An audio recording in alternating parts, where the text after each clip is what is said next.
And my parents were very, particularly my dad, were always very engaged in the community. And so by the time, in high school, I would be involved in clubs, but by college, I was involved in our student government, the sorority, and actually one of the parties of which I got involved in my first political campaigns. I had actually two of them while I was in school. And the candidate was a young man who actually turned 21 on election day, of which I remember particularly because I was not 21. And so although I got to, go, yay, you won kind of thing, they all went off to the bars, of which I could not join them.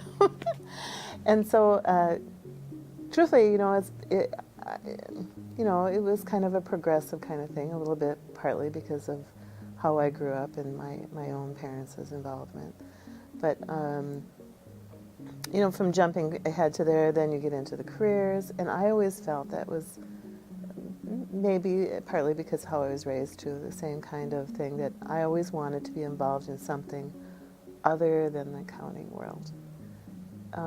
So I always was involved in some board, and as an accountant, attorneys are the same way. We get asked to be on boards all the time because it's handy to have an accountant on your board. It's handy to have an attorney on your board.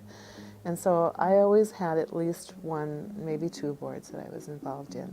And that allowed me to kind of see a real variety of life beyond people that make a lot of money that need tax planning, for instance.